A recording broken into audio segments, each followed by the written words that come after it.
Hello, everybody. What's up? What's going on? Welcome to the 24th episode of Raptors in One. So it's cold outside. It's snowing outside. And I'm trying to keep it warm here. I got my Raptors toque on. I'm ready to get into some Raptors business. So without any further ado, let's get it. Man, these health and safety protocols. These next few games are going to be frustrating. The rest of the season possibly could be very frustrating. This Omicron, man. This Omicron's for real.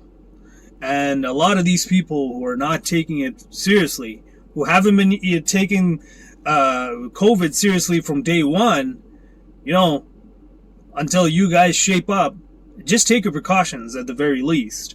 I'm not going to talk about vaccinations because, again, I'm about 50-50. So, but having said that, I don't want to talk about that. I just want to more reiterate on, taking your precautions, whether you have been vaccinated or not, especially to people out there who are vaccinated, you still got to take your precautions. This is a vaccination. It's not an immunization. You're not immune to COVID. You can still get it. In prime example, Mr. Masai Ujiri, he was man up, he stepped up, and he made sure the league knew that after his Giants of Africa event there, somebody in that event tested positive.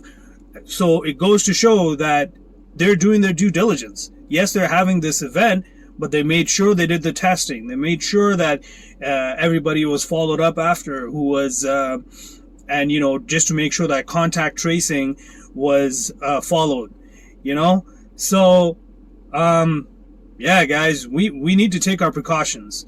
If you want to get back to that normal, whether you believe in COVID or not, just take the precautions, okay? It's not going to hurt, because guess what? If you don't take the precautions, the government's just going to keep imposing these safety protocols, and they're going to keep doing it until the numbers are manageable. So, let's all get together, whether you're vaccinated or not, just take your precautions, okay? Just take your precautions so that we can get back to our normal. The sooner, the better. Now, coming back to the health and safety protocol games, the last two games for the Raptors that I want to kind of discuss, which were pretty much plagued by the health and safety protocols. The first of these games was against the Brooklyn Nets, and that was an interesting game, to say the least. Against the Brooklyn Nets, they had lost like half their squad. I think they lost like 7 or 8 people to health and safety protocols. That's a lot of people. They didn't have James Harden. Of course, Kyrie Irving wasn't playing because he didn't get vaccinated. They didn't have Paul Millsap. They didn't have a lot of key players there. And they didn't have some of the good bench players too. So it was pretty much like the skeleton crew. It was the skeleton crew, and we had Kevin Durant, Durantula, he was there, and of course Blake Griffin was there, and Patty Mills, deadly sniper, he was there. But after that, like everybody else, like I'm gonna be honest, I really don't know too many of those players, and I'm not gonna lie, just like everybody else, because we were only missing OG. Precious and Kem, I was like, you know what? We still have most of our crew. I'm going to chalk this up as a W. Boy, was I wrong. I was proven wrong. I think we started off great. We started off great in that game, and we had a lead for most of the game, and surely enough, man, Brooklyn came back. And it was a tough loss because it was a close call. And you hate to lose those close calls because it makes you wonder, like, oh, what if they did this, or what if they did that, or what if somebody else had taken that shot? What if instead of driving into the lane, they kicked it out for a better shot? All these thoughts come into play, but it still doesn't excuse the fact that the Raptors, they need to learn how to play with the lead. They are a young team for the most part, but they do have some good veteran pieces too. And I think the veterans who are there right now, it's like, you could argue it's like their first year of being true veterans. Now that we've lost Kyle Lowry, we don't have that veteran presence. We don't have that voice, that general to be like, hey guys, shape up, let's go, wake up. We need to get this win. I don't care how we get it, we better get this win. So it's going to take a while. It'll probably take a season for all we know, right? And whoever had high hopes about this season, that's, again, no offense to you guys. I know most of the fans, they're hardcore fans, and same here. Even I'm a hardcore fan. But like I've mentioned since day one, I'm also a realistic fan. And I've been around the game long enough. I've seen enough of the NBA seasons to realize that, especially when you go through such changes as Raptors have since they won their championship, you can't even think about championship at this point. All right? This is a rebuilding season for us for so many reasons. Of course, we had last season. Our last season was all in Tampa Bay. And then now coming back, it's like Masai said, we're 2 years back. So it's going to take some time, but the veterans, they hopefully they learn to be the veterans, to realize that they are now the veterans, that they have to hold their teammates accountable. They have to be that example. And surely enough, I feel like Freddie's getting into it. Siakam is finally, slowly getting back to his true self. It's a slow progress, but it's a progress. And it's definitely a positive. But one of my favorite positives during these times was Scotty Barnes. Man, did we draft amazing. So well. Oh, man, I gotta say, since Carter, he's been like the best draft that we've done. And, he's amazing. His IQ. I mean, if you guys don't believe me, I've been talking about this kid since day one. I've been talking about this kid since the first summer league game. Yeah. Even, like, I'm not gonna lie, I was one of those who was at draft night expecting Jalen Suggs. And then when we drafted Scotty Barnes, I didn't know anything about this kid. And then the more I found out through, like, the reporters and the beat writers, they were questioning his jump shot. I'm like, oh man, do we really need another prospect that we really got to work for at least 3 years? Boy, was I wrong. This kid was NBA ready since day one. And you know what? He's only getting better. All the doubters who had doubts about his jump shot, he silenced them. I am convinced. I mean, I get it. His mechanics are still a little screwy, but he's making it. He's making it. Who cares? Mechanics what? I don't care. He's making the shots. He's making it when we need it the most. And, he's starting to figure out how to play with Siakam too. It's only going to get better. Yes, we're not necessarily, it will not always translate into wins, especially in this season. This season, we're going to be doing a lot of figuring out. We still have to make some moves to figure out whether, we definitely need a good center. My preference, to be honest, it would be nice to get either a center like Serge or even Marc Gasol. Yeah, I thought those were the two amazing centers. Now with Marc, yes, we got him kind of like towards the tail end of his peak, and I would prefer maybe getting a center who is probably at the middle of his peak, not necessarily peaking or peaked. But yeah, like, we do definitely need a good center. And that would definitely help our case.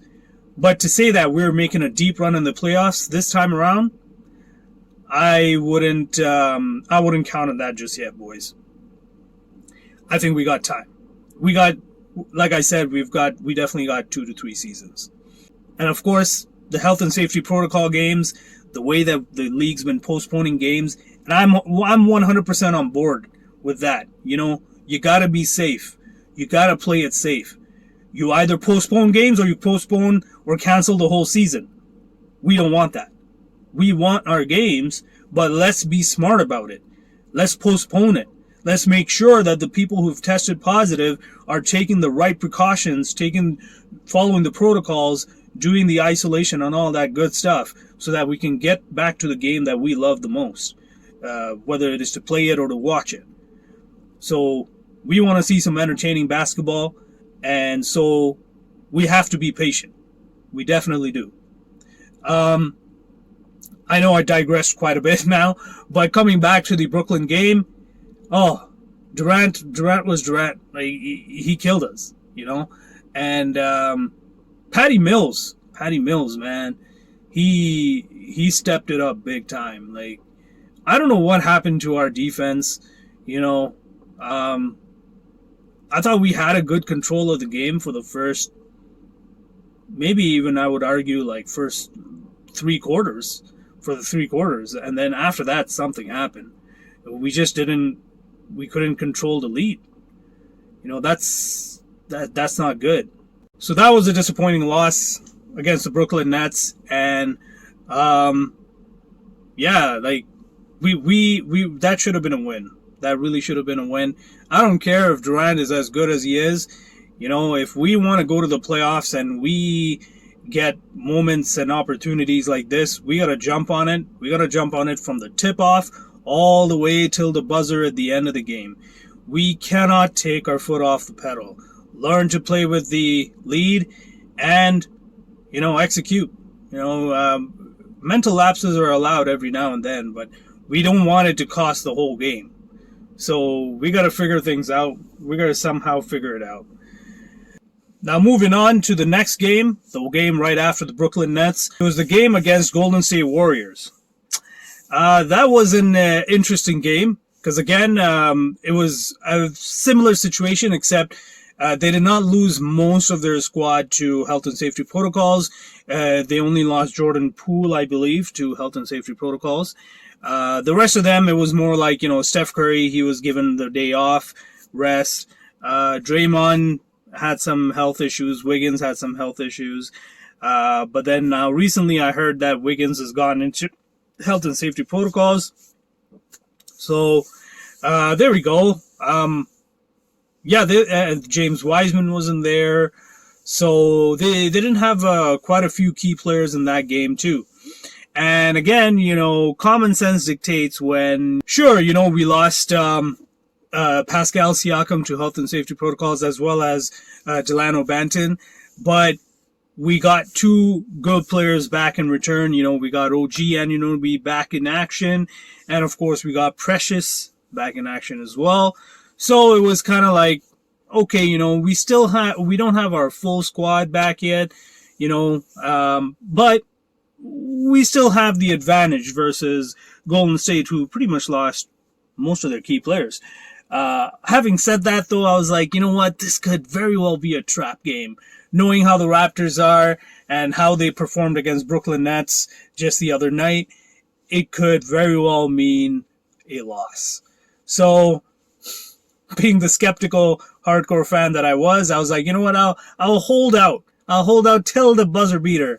I'll hold out till the end of the game to be like, yep, the Raptors win, because the way they've been playing with the lead these days, anything goes.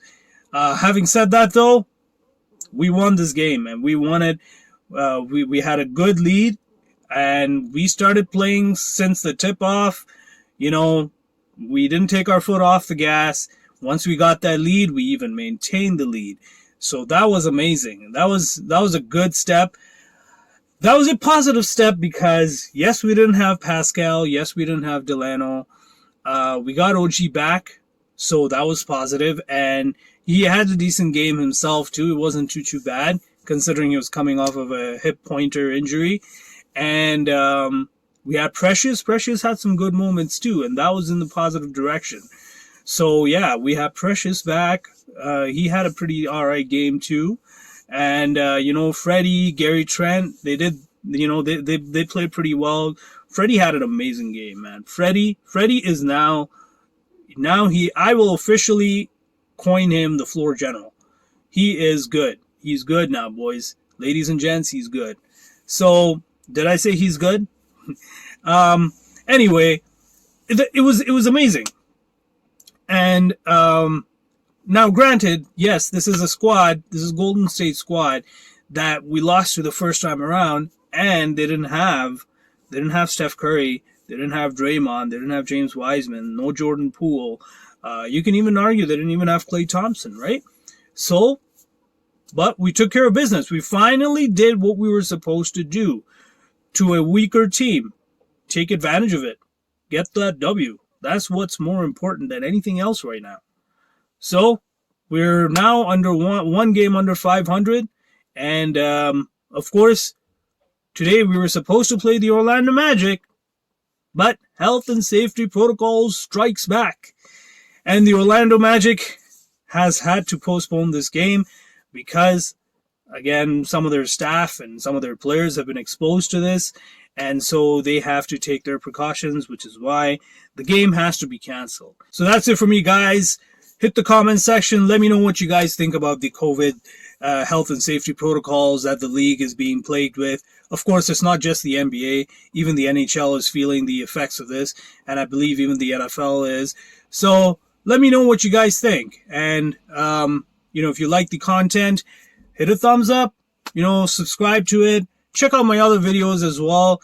Of course, content's going to come a little hard right now, especially with a lot of postponed games, but I'll figure something out. I'll figure something out to keep you guys entertained. So that's it for me, guys. Until next time, I'm out.